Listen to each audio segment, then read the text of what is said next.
So ayan mga ka-in-house, isa-isahin natin yung mga features ng ating all-new Triton. So dito tayo ngayon sa SM Grand Central. So ito yung display natin dito mga ka-in-house. Ayan, ang color niya is graphite gray. Ayan, yung ating all-new Triton mga ka-in-house ay equipped ng ating LED daytime running light. Ayan, ito siya, LED daytime running light. Ayan, at the same time, yung kanyang headlight naman is naka-LED rin siya. And ang design niya parang T-shape din siya. Pero LED yan mga ka-in-house. Ayan. Tapos, new front grille tayo. Ayan. So, tinatawag nilang robust yung ating all-new Triton. Is napaka maskulado niya tingnan. Ayan. And then sa front, dalawa. Side by left and right siya. So, dalawa yung sensor natin. At the same time, LED na rin yung kanyang fog lights. Ayan.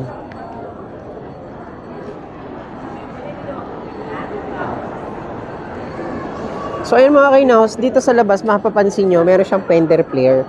So, kasama yan sa ating all-new Triton. Ayan, naka-fender flare na siya. So, lahat ng ating side is naka-fender flare naman po siya. Ayan. Ayan.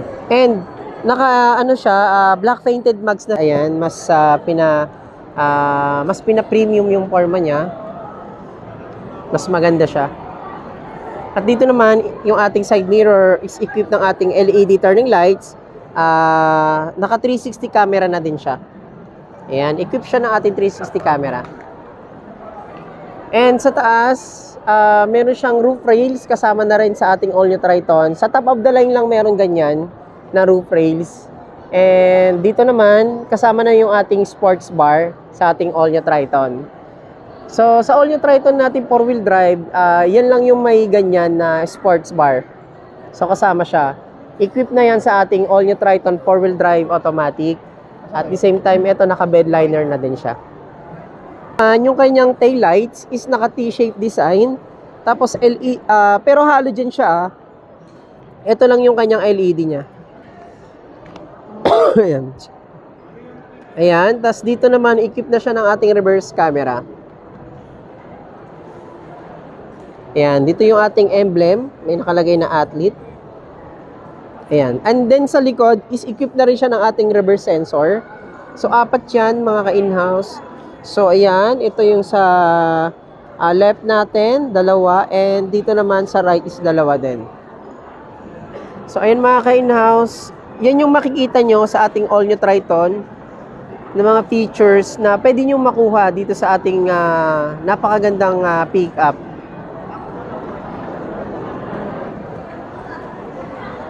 Yan.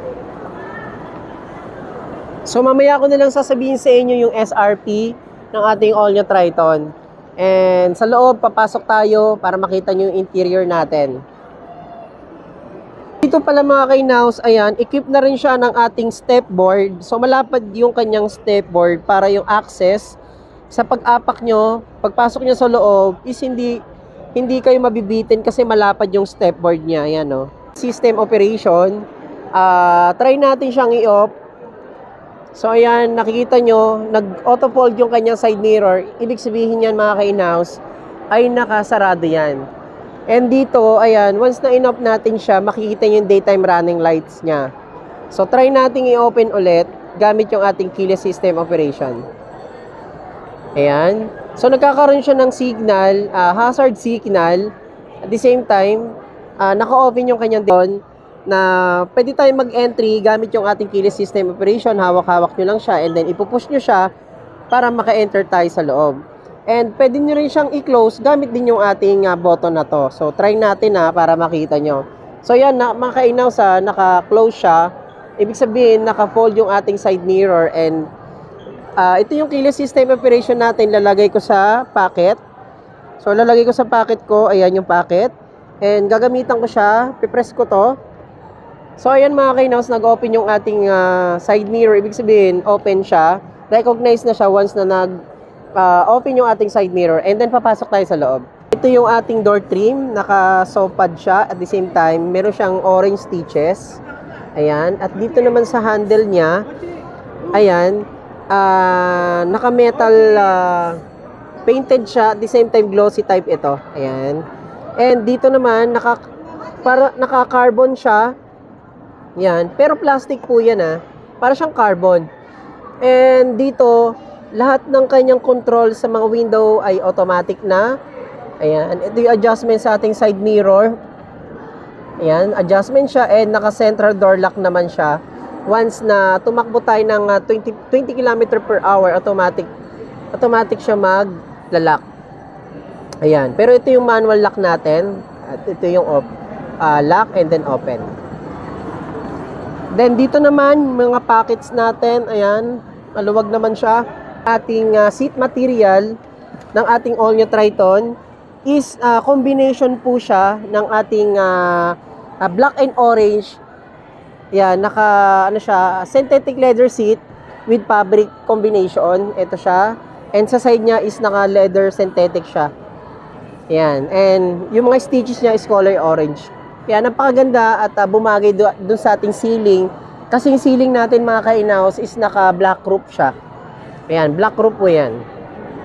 Adjustment ng ating headlights, ayan. So, pwede natin siyang pababain and pwede natin siyang pataasin. Ito yung adjustment natin. And dito naman sa ating cluster meter, ayan, meron siyang parang contrast. Ito yung natin. Ito yung ating adjustment. Ayan. So, dito yan, cluster meter natin. Ayan. So, may adjustment siya for contrast. Naka-horizontal, yung design ng dashboard natin is bagong-bago po siya. Dahil all new siya, so talagang binago lahat. Even yung kanyang infotainment is naka-floating design. Yan, naka-floating design na siya. At the same time, yung mga button ng ating controls, ayan, is naka-soft touch po yan lahat. Soft touch. And dito po is dial type.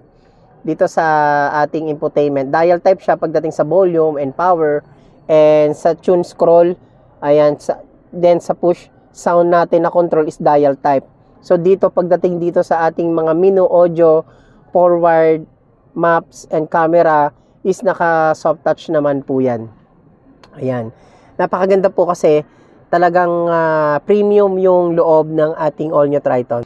And dito, yung mga button din natin sa ating mga pan, ayan, naka-auto. Ito yung ating air vent. Ito yung ating pan control, mode, sync, AC control, and off. Ayan, soft touch din po. Soft touch din po yan. Ayan.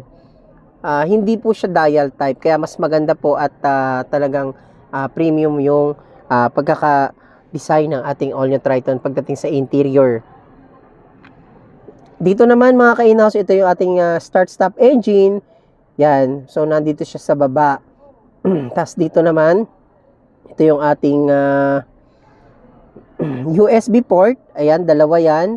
And ito yung RD, yung ating differential lock. Ayan. Tapos ito yung ating, dito naman yung ating saksakan ng ating cigarette lighter. Ayan.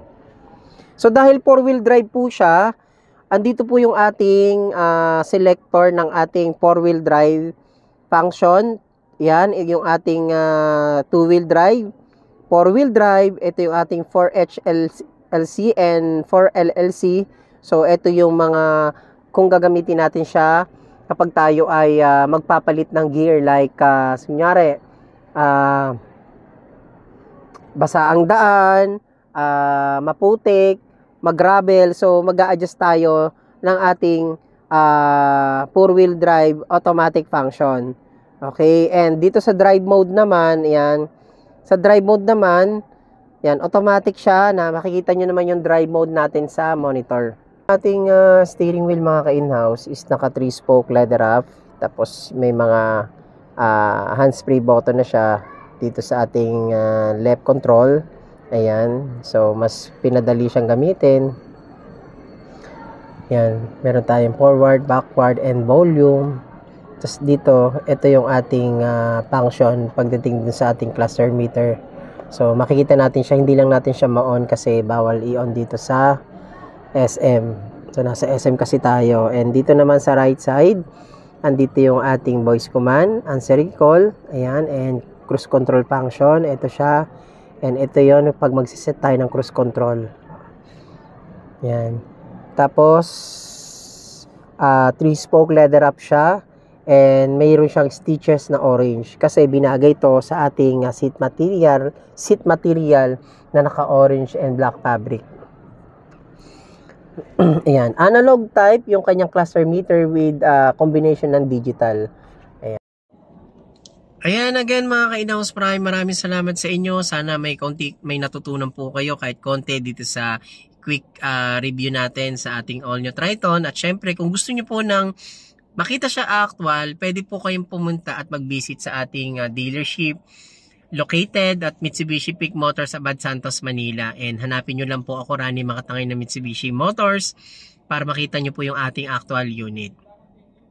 And mga ka-in-house, nag-o-offer din po kami ng test drive dito sa ating all new Triton, pero yung iti-test drive nyo po is yung ating GLS automatic variant.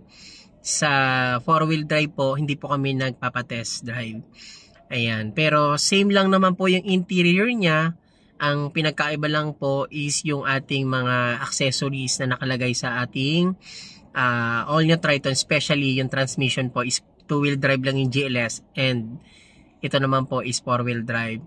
Pero yung driving in comfort, may experience nyo po yung once na nag-test drive po kayo. So again mga ka-in-house, Rani Makatangay ng Mitsubishi Peak Motors, Abad Santos. Ayan, ang inyong kabayan Auto PH. Sana po ma-avail nyo po ito at talagang napakaganda po ng ating all new Triton. Ayan, again, nagpapasalamat po tayo sa mga patuloy na nagsusubscribe sa ating YouTube channel, Kabayan Auto PH.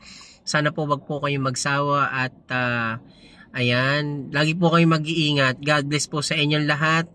Ayan po, sa mga gusto pong mag-apply, open lang po tayo. May number po ako dyan sa screen. Pwede nyo po akong tawagan. And welcome din po kayo mag-test drive sa office namin. Located po sa Mitsubishi Peak Motors, Abad Santos, Manila, yung aming dealership. Again, maraming salamat mga ka-in-house.